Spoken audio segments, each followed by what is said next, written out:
अस्सलाम वालेकुम डियर व्यूज़र्स, मां मुख्तियार अब्बासी आहियां। पंहिंजे पेज तां लाइव अवां सां अॼु जी सूरत हाल ते कुझु ॻाल्हियूं तव्हां सां शेयर पियो कयां।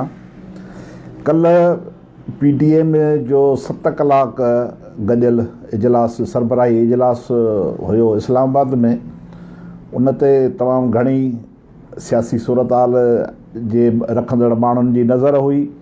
उन में जेको हिकिड़ो बहितरीनु गॾियल फ़ैसिलो थियो आहे उहो इहो थियो आहे त सेनेट जी इलेक्शन में गॾियल उमेदवार बीहारिया वेंदा। इहो मामिलो हिकिड़ो ॾाढो बहितरु थियो आहे, छो त इलाही ही जेको इमरानी गवर्नमेंट जे आॾो रुकावट आहे उहा इलाही आहे सेनेट जी रुकावट।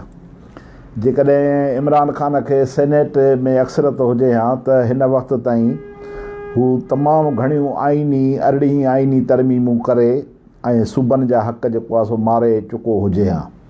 तंहिंजे करे ही जेको PTM में गॾियल फ़ैसिलो कयो आहे त असां गॾियल उमेदवार बीहारींदासूं, उन में इहो थींदो त घटि में घटि हिननि PTM जी अक्सरत जेको आहे सो ईंदी ऐं गॾियल मौक़ुफ़ ईंदो।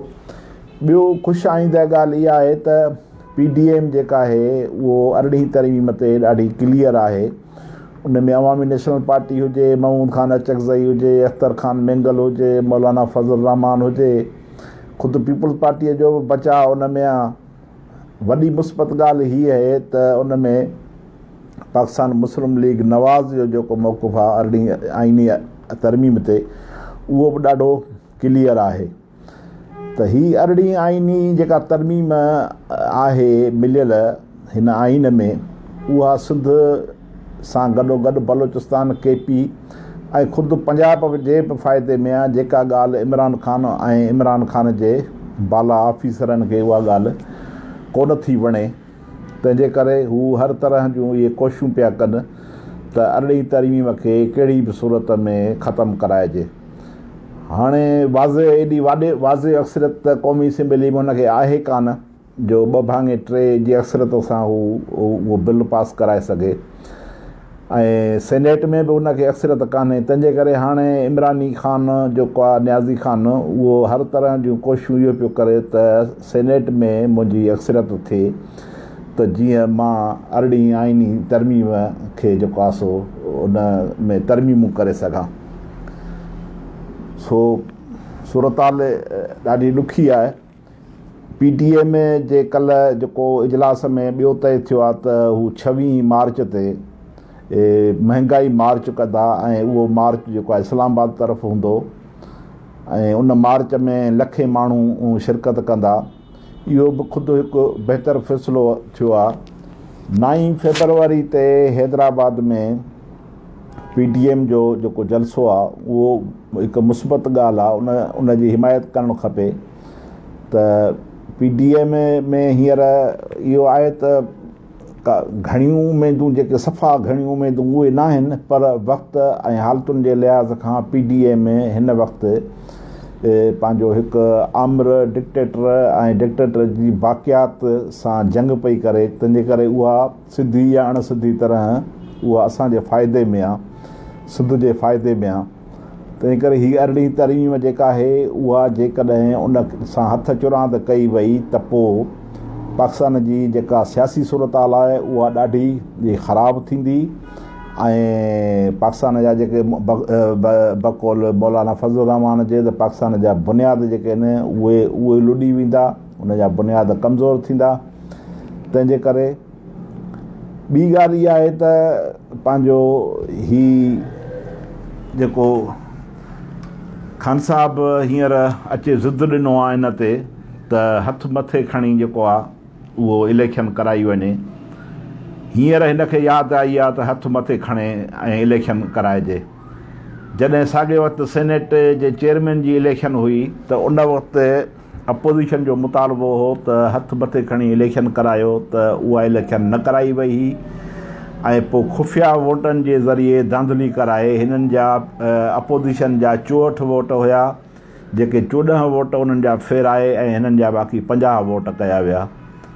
त उन वक़्तु इमरान ख़ान खे पंहिंजो हथु मथे खणाइण वारी ॻाल्हि यादि कोन पई आई, पर हाणे हू चवे पियो त हथु मथे खणी इलेक्शन थिए, उन सां धांधली न थींदी।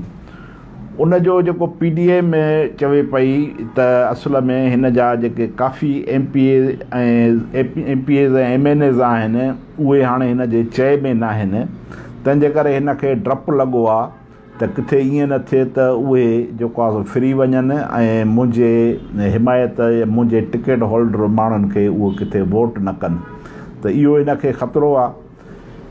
ॿी जेका अहम ॻाल्हि थी आहे उहा इहा थी आहे त कल्ह पाकिस्तान जे तमामु वॾे अहम इदारे सुप्रीम कोर्ट में जेको आहे काज़ी फ़ाइज़ ईसा साहब ऐं मक़बूल बाकर जी सरबराही में जेका बेंच जुड़ियल हुई सुप्रीम कोर्ट में, उहा कंहिं केस ते को केस हलाए पई। उन में जॾहिं मीडिया जी ॻाल्हि आई त उन में काज़ी फ़ाइज़ ईसा साहब जा ॾाढा पॉज़िटिव कमेंट्स आया त बाबा मीडिया आज़ादु कोन्हे को बि जर्नलिस्ट जेकॾहिं पाकिस्तानी हुकूमत जी हिमायत में लिखे थो त उहो मुहिब वतन बि आहे, उनखे मुहिब वतन जा सर्टिफिकेट बि मिलनि था, उन्हनि खे तमामु घणा इनाम ॿिया हो मिलनि था, पर जेको हुकूमती पॉलिसियुनि जे ख़िलाफ़ु ॻाल्हाए थो या उन ते तनक़ीद करे थो त उनखे गद्दारीअ जा लक़ब ॾिना था वञनि ऐं आलमी एजेंट, बैन अल-अक़वामी एजेंट ऐं अलाए कहिड़ियूं कहिड़ियूं साज़िशुनि सटींदड़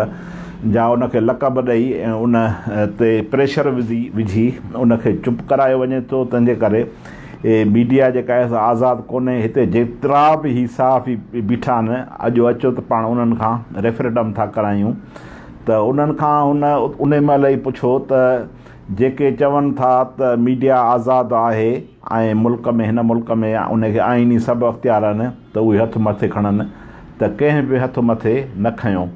पर जॾहिं काज़ी फ़ाइज़ ईसा साहब चयो त मीडिया ते पाबंदी आहे, मीडिया आज़ादु न आहे, जेके उनखे आइनी अख़्तियार मिलणु खपनि, त उन जी हिमायत में उन जे ते जेके दोस्त आहिनि उहे हथु मथे खणनि, त सभिनी साफ़ आहिनि हथु मथे खयूं। त चई त ॾिसो त हीअ रेफरेंडम त अची वियो, त साफ़ त आज़ादु कोन्हे।